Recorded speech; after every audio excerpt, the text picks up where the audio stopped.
लिंग के रूप में जो अद्वितीय रूप से अभिव्यक्त है, 8 फीट ऊंची लिंग भैरवी देवी की प्रतिष्ठा सद्गुरु ने ठोस पारे से एक शक्तिशाली ऊर्जा स्रोत के रूप में की है। लिंग भैरवी की प्रतिष्ठा प्राण प्रतिष्ठा की एक गूढ़ प्रक्रिया से की गई थी, जिसमें जीवन ऊर्जा का प्रयोग करते हुए साधारण से पत्थर को एक देवी के रूप में परिवर्तित कर दिया जाता है। भक्त कुछ भी प्राप्त करना चाहे, उपभोग करना चाहे या फिर जीवन के शारीरिक और भौतिक आयामों से परे जाना चाहे, देवी वह सब कुछ और इससे भी अधिक देने वाली पूर्ण शक्ति है। यहां सद्गुरु स्त्री शक्ति की पूजा तथा लिंग भैरवी देवी के बारे में बात कर रहे हैं। स्त्री शक्ति की पूजा धरती पर पूजा का सबसे प्राचीन रूप है। भारत, यूरोप, अरब और अफ्रीका के बड़े हिस्सों में देवी पूजा होती थी, लेकिन आज सारे विश्व में पुरुष शक्ति पर बहुत अधिक जोर दिए जाने का कारण स्त्री शक्ति की पूजा करने वाली बस अब भारतीय संस्कृति ही है। ध्यानलिंग प्रतिष्ठा के कुछ दिन पहले मैं कुछ लोगों के साथ देवी मंदिरों के दर्शन के लिए गया था। मैं इन मंदिरों की खोज में गया और आश्चर्यचकित रह गया। छोटे शहरों, कस्बों में, कहीं कहीं छोटे छोटे गांवों में भी सैकड़ों वर्षों पूर्व प्रतिष्ठित किए गए देवी मंदिर आज भी पूर्ण रूप से जीवंत है, शक्तिशाली एवं प्रखर रूप में। इनमें से अधिकांश मंदिर उस स्थानीय इलाके के लिए विशेष उद्देश्य से बनाए गए थे।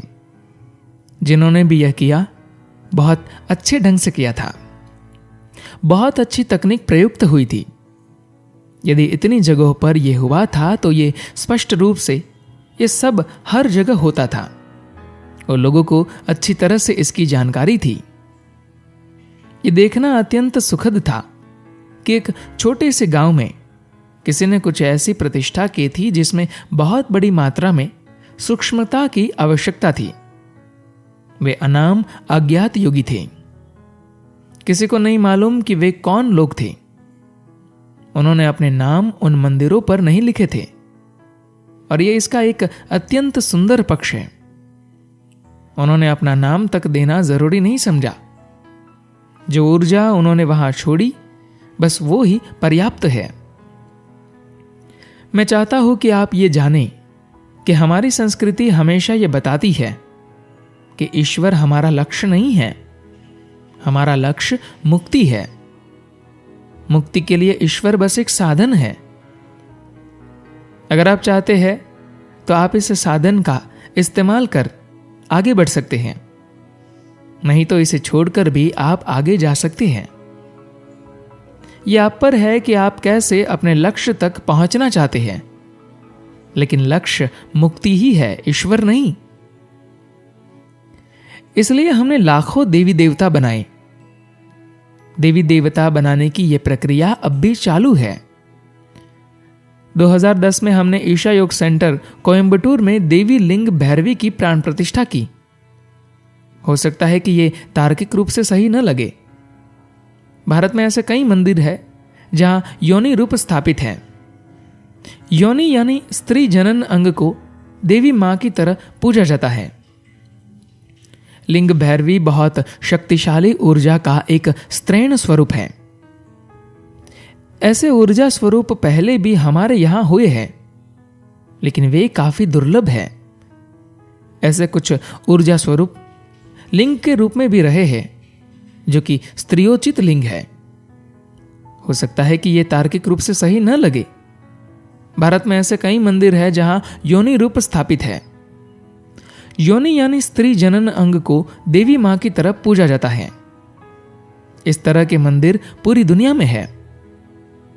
बाद में जब कपटी और लज्जा भरी संस्कृति आई तो इन मंदिरों को गिरा दिया गया, लेकिन आज भी भारत में ऐसे बहुत सारे मंदिर हैं। कामाख्या मंदिर इनमें से एक है। लेकिन स्त्रियोचित ऊर्जा को लिंग के रूप में पूजना दुर्लभ है। ऐसे बहुत ही कम मंदिर है और वे भी सार्वजनिक जगहों पर नहीं हैं। बहुत ही वीरान जगहों पर ऐसे छोटे छोटे मंदिर हैं। शायद ऐसा पहली बार हुआ है कि हमने इस तरह के मंदिर का निर्माण किया है, जो कि सभी लोगों के लिए खुला है। और इसकी देखभाल भी अलग तरह से होती है। स्त्रियोचित ऊर्जा का यह सबसे तीव्र और प्रखर रूप है।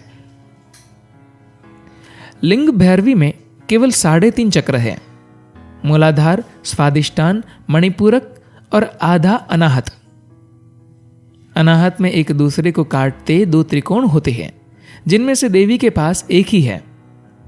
उन्हें जानबूझकर ऐसा बनाया गया है क्योंकि वह ध्यान लिंग ईशा योग केंद्र में प्रतिष्ठित लिंग की आदि है। इस आकृति को रसदंड पर बनाया गया है। रसदंड तांबे की एक नली है जिसके भीतर तरल पारा भरा गया है। इस पारे को 10.5 महीनों तक कई तीव्र प्रक्रियाओं से गुजारा गया। देवी के लिए रसदंड मुख्य ऊर्जा तत्व है। जिस पल रसदंड देवी के भीतर प्रवेश करता है वही उनके जन्म का असली पल होता है। हमने दृढ़ दंड की भी स्थापना की है जिसके भीतर ठोस पारा है। रसदंड और दृढ़ दंड दोनों साथ साथ प्रतिध्वनित होंगे और इनके कारण ही वहां कई तरह की चीजें होती है।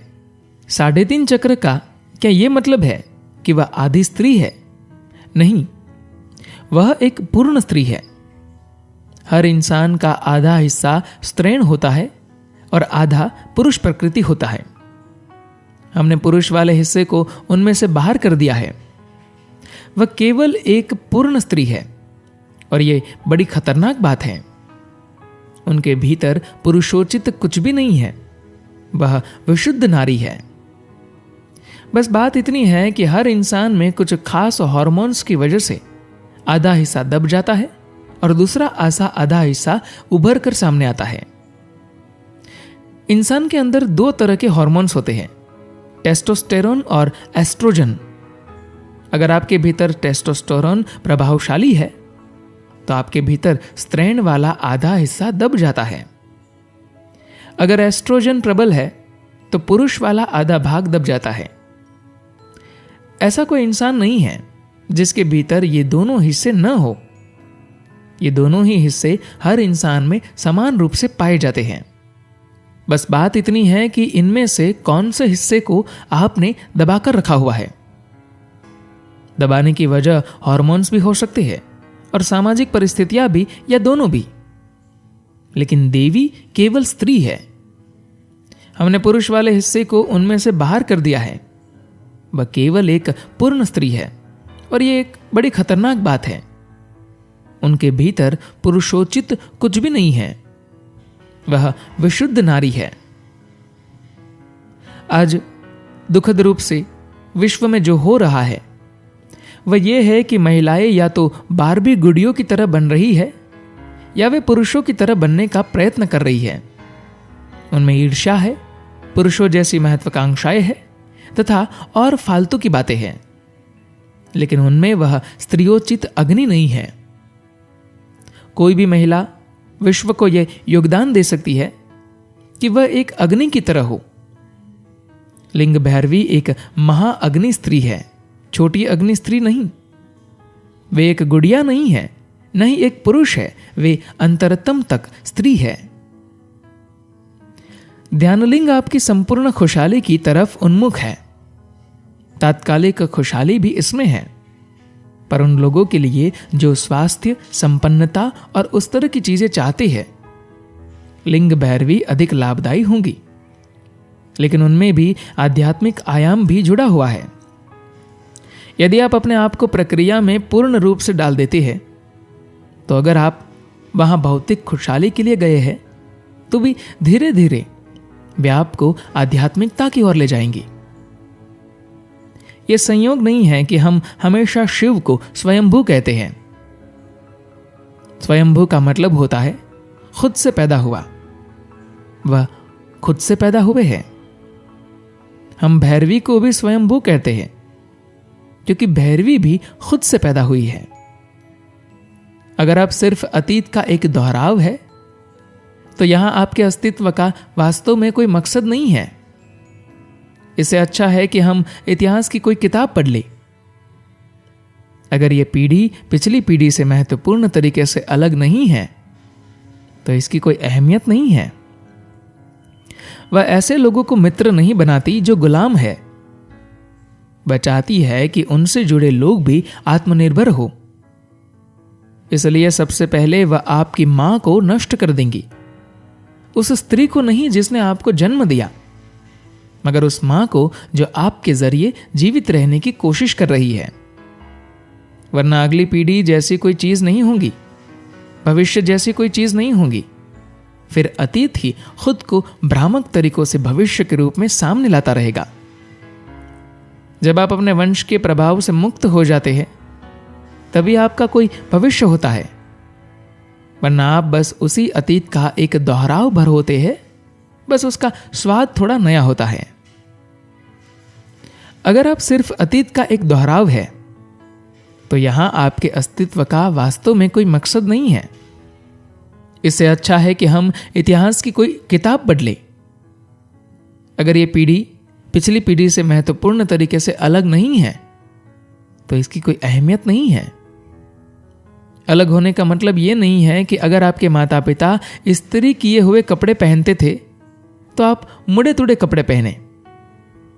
यह अंतर लाने की एक बचकानी कोशिश होगी। अलग होने का मतलब है कि आपने अपने अतीत को एक सोपान की तरह इस्तेमाल किया है, अपने सिर के ताज की तरह नहीं। भैरवी, आपको लग सकता है कि वे सुंदर नहीं है, लेकिन वे प्रबल, तीव्र है। प्रबल अर्थात वे अत्याधिक रूप से प्रबल है। वे आपके पास प्रबलता की लहरों के रूप में आएंगी यदि आप वहां बिना निष्कर्ष निकाले या बिना प्रश्न उठाए कुछ समय के अंतराल तक रह सके। बस यदि आप वहां हो सके तो वे आपके पास प्रबलता की लगातार आने वाली लहरों से आएगी। आप उन्हें पढ़ा नहीं सकते, कभी ऐसा करने की कोशिश भी मत कीजिएगा। वे शक्तिशाली एवं प्रखर है। इस संस्कृति ने हमेशा स्त्रियों को प्रखर एवं शक्तिशाली होने के लिए उत्साहित किया है। आपको इस देश का प्राचीन साहित्य देखना चाहिए, जिसमें कवि कह रहे हैं, घरेलू स्त्रियों के साथ क्या किया जाए। हमने स्त्रियों को घरेलू बना दिया क्योंकि हम संतान पैदा करना, परिवार बढ़ाना और ऐसी ही बातें चाहते थे। तो यहां पर एक ऐसी स्त्री है जिन्हें आप घरेलू नहीं बना सकते। शक्तिशाली, अत्यंत प्रखर, लेकिन पूर्णतः करुणामयी, ये किसी जीव के विरोधाभासी गुण नहीं है। ये सब गुण साथ साथ आते हैं। केवल वे ही जो एक नैतिक वर्ग में जन्म लेते हैं इतने नैतिक होते हैं कि उनके जैसा कोई पैदा हो ही नहीं सकता। लेकिन ऐसा होता है, उन्हें लगता है कि करुणा और प्रखरता एक साथ नहीं हो सकते। उन्हें लगता है कि प्रेम व प्रतिशोध लेने की भावना एक साथ नहीं हो सकती। लेकिन जीवन ऐसे ही चलता है। प्रकृति ऐसी ही होती है। सबसे अधिक सुंदर ही हमेशा सबसे ज्यादा खतरनाक होता है। क्या आपने कोबरा को एकदम पास से देखा है? वह अत्यंत सुंदर होता है, लेकिन बस एक अतिरिक्त कदम और आप समाप्त। ऐसा ही है। तो जीवन ऐसे ही होता है। और लिंग भैरवी एकदम शुद्ध जीवन है। जीवन अपने प्रखरतम, अधिकतम लेकिन अनियंत्रित संभावना में। देवी लिंग भैरवी मेरी ईड़ा यानी मेरी बाईं ऊर्जा तंत्र की अभिव्यक्ति है। देवी की लीला मेरे लिए एक अनोखी प्रक्रिया और अनुभव हो गए हैं। मेरी कामना है कि आपको भी उनके उन चमत्कारी तरीकों का अनुभव हो जो एक साथ उग्र और प्रेममय दोनों है। धन्यवाद।